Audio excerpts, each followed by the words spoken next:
Hey friends, I'm Reverend Lisa Talbot, and this is Raven Fed, a channel where we talk about spiritual practices to help us get through tough times. A few years ago, I read an article that had a huge impact on me. It was about the hard work of self-care.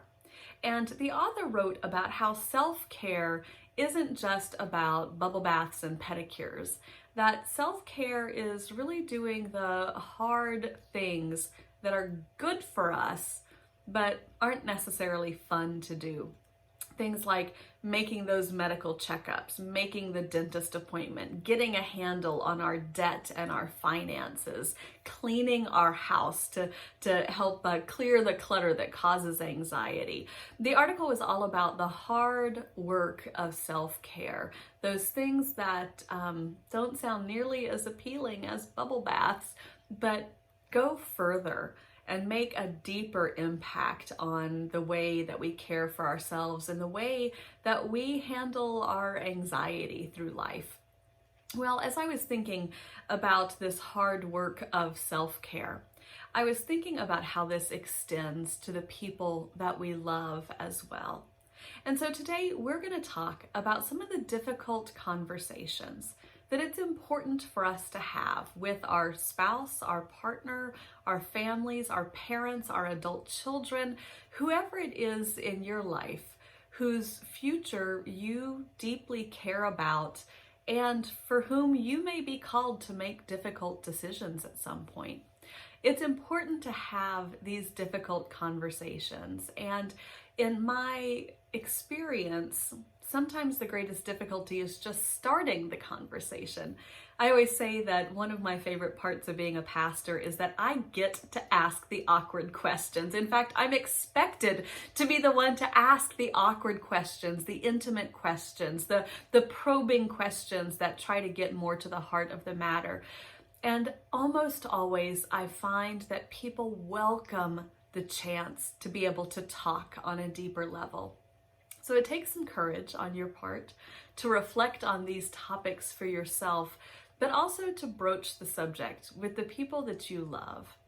I find at this current time that we're living in the midst of the COVID-19 pandemic, that one of the things that is so heartbreaking is that when people become ill, particularly if they're in the hospital, particularly if they get close to end of life, they're in isolation. That we as family members cannot be in the hospitals advocating for our loved ones. We can't be there to express our wishes or what we think their wishes are. We need to have those things worked out ahead of time, because this disease is causing a level of isolation that most of us have never even considered before.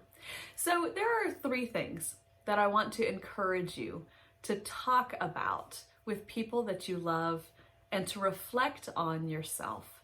This is a good time to think about these topics. It's a good time to bring them up, and it's a good time to make sure that everybody is on the same page so that everyone is aware of everyone else's wishes.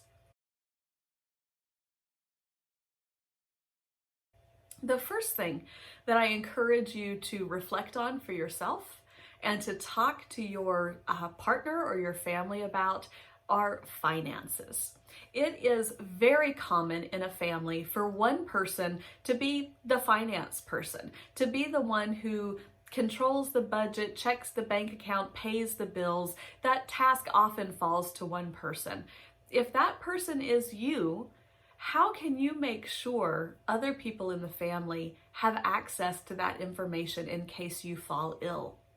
And if that person is not you, if you're not the one who keeps the financial records in your family, how can you work with that person to make sure that you have account numbers and passwords, that you know which bills are paid automatically and which ones have to be paid by check, so that you know when bills are due, what kinds of bills they are, what accounts they come from and go to, what sort of income there is. Sometimes finances can be very, very difficult for people to talk about. But we are in a situation right now where if someone becomes ill, they could be incapacitated for a long period of time, long enough that important bills will become due and will need to be taken care of. So I encourage you to have this difficult conversation, to approach it in a very open, honest way, just making sure that there's a lot of mutual respect and that everybody is focused on what's going to be best for the whole family.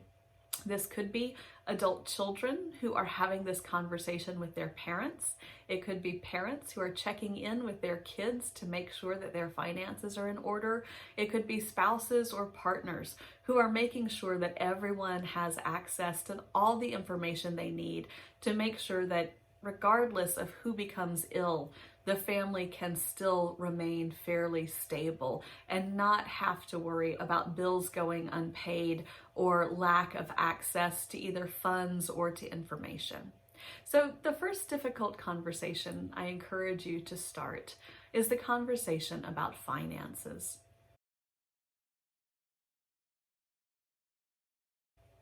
A second very important and oftentimes difficult conversation that this is important to have right now at this time is the conversation about advanced directives.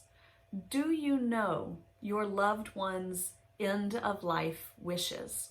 There's a wonderful resource online called The 5 Wishes, and it uses layman's terms to walk us all through what some of those end of life decisions might be. And so it's a really easy and accessible way to be able to broach that conversation, to know what someone's end of life wishes are if, heaven forbid, it comes to that during this time. Oftentimes as a pastor, I am asked by families to talk to them about things like beloved members of their family who are on life support and whether or not they should be taken off of life support. And it is always a difficult and painful conversation to have. And oftentimes we consult with the doctors and the medical team that's working with the patient to find out if the support that person is getting through machinery is prolonging their life or if it's prolonging their death.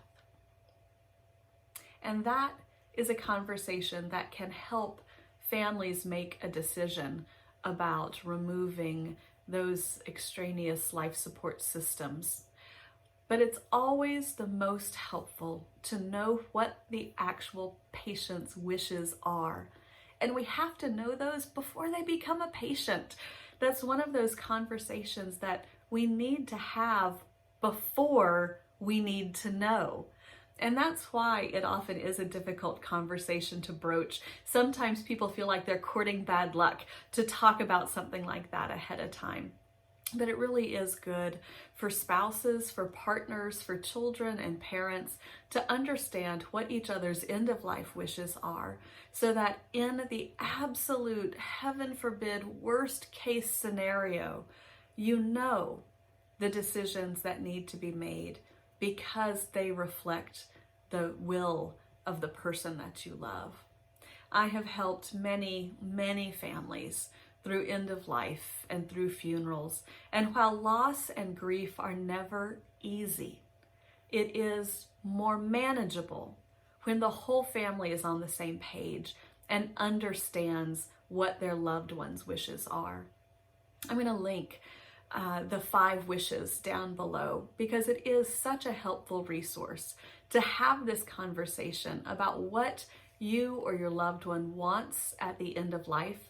It is a document that is respected in a vast majority of the United States as an advanced directive, as a legal document, and it really helps in very clear terms. It helps you be able to talk through and think through for yourself and with your loved ones what your end of life wishes are.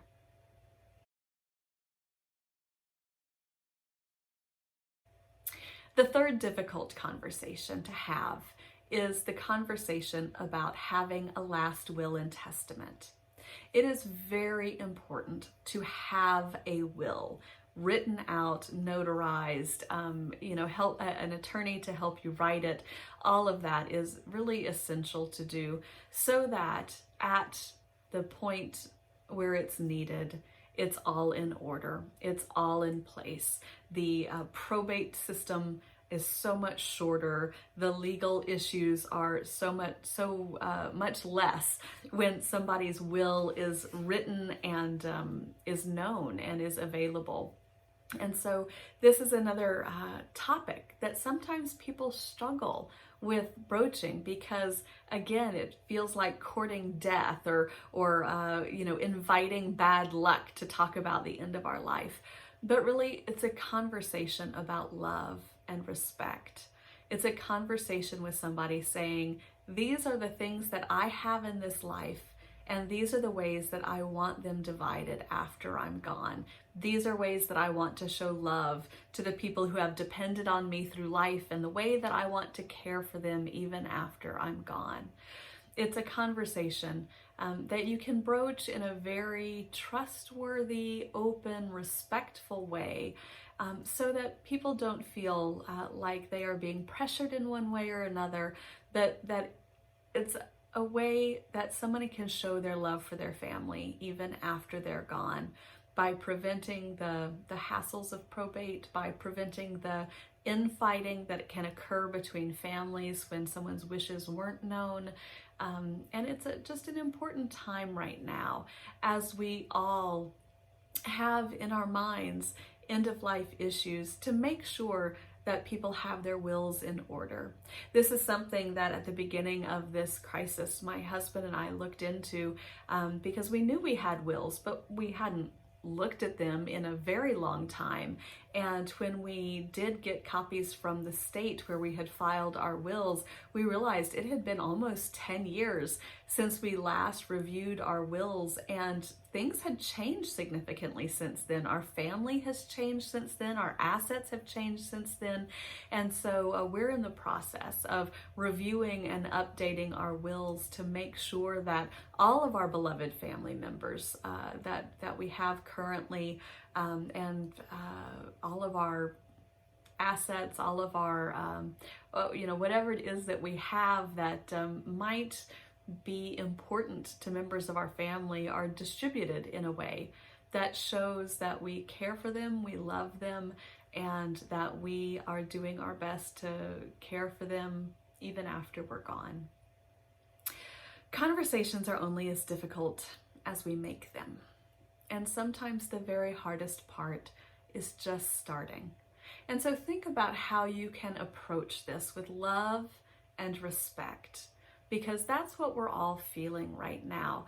I think that the isolation that we are forced into at this time is really making us all realize just how much we love and depend on one another.